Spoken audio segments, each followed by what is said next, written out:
Hi everyone. I just wanted to share a quick word. You might have noticed I shaved my head this morning. The reason why, pretty simple. Just anytime I find myself getting attached to like the way I look, or I need my hair to look a certain way and stuff. Gone. I need a change. I don't know. I just think it's healthy to do that. So, so when I woke up this morning, I decided to make a change. Um, anyway, the word I wanted to share was about why we should wish for mercy on even our greatest, most vicious, and relentless adversary or enemies. Now, before I go into this, because I know how I'm going to come off, I know how this comes off just because that's kind of a loaded title there. There's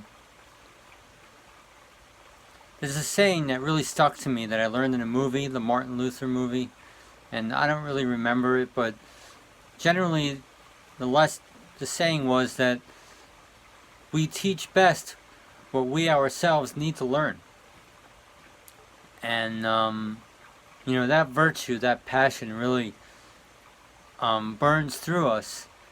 And we can really it really makes a better impact on people, I think, when we do that. So, so why should we wish for mercy on our adversaries, especially in these times? Dark versus light. God's children are being persecuted, tormented, as like my situation, 24/7. Give them all we got, everything we can, all the time.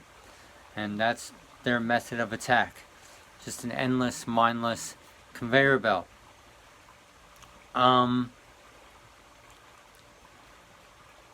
So it's very hard because you end up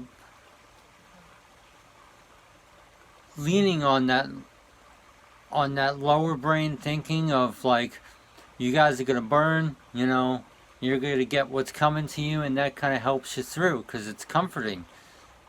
And I do that all the time. After I make this video, I got to do some shopping. I bet you I'm gonna do that. So I'm not claiming I got this down, okay?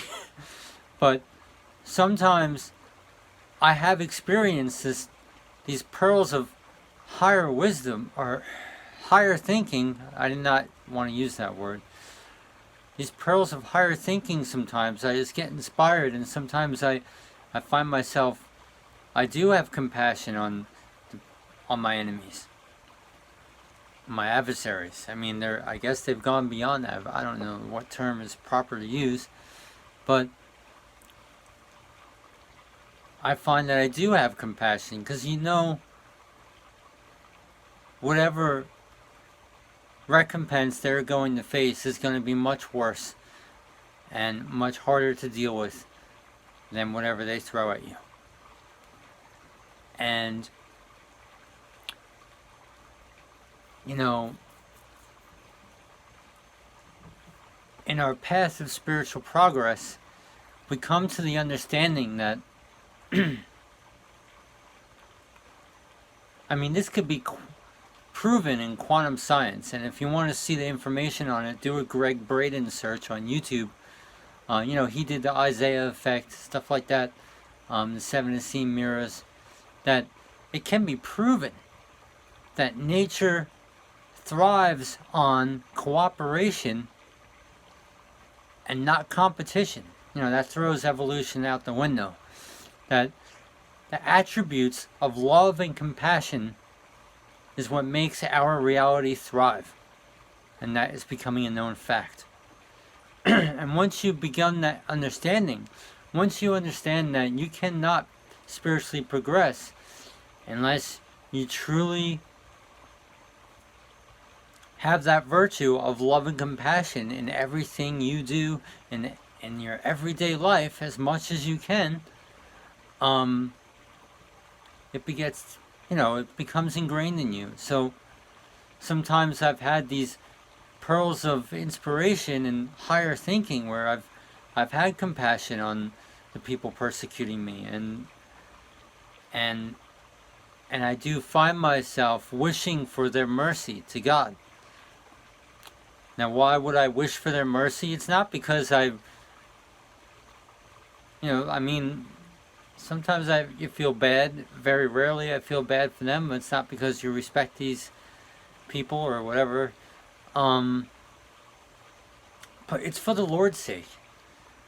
It's so the Lord can get glorified. Just like, it's kind of like how Jesus teaches,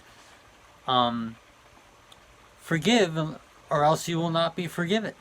It's the same principle. And, I know I'm not really explaining this right, but it's just so the Lord's goodness can be glorified. And let me tell you, I have a hard time with this. But I've had those moments of higher thinking or whatever where I know this is the right way to go, and I strive to maintain it. I do. And because it's the right thing to do, and because bloodlust and revenge is nothing, means nothing. Whatever our tormentors are going to get, they will be stopped. It will come to an end. They will not do this to anyone else. And so in that you can find a way to pray for mercy. Maybe not pray for their mercy and not actively pray for their mercy, but in those times when you feel vengeful and you're leaning on that comforting, you're going to get yours one day, that you find a little more compassion there, in that thinking. And it's definitely a virtue, and it's definitely hard to do. So I just wanted to share that. I really hope this planted some seeds and some inspiration and some knowledge. I don't know.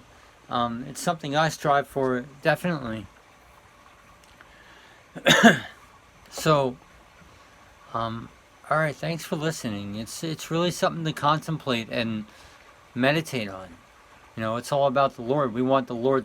It's not even about our own selfish want to be forgiven, for God to forgive us, as Jesus teaches. I think it's just glorifying the Lord, just glorifying His goodness.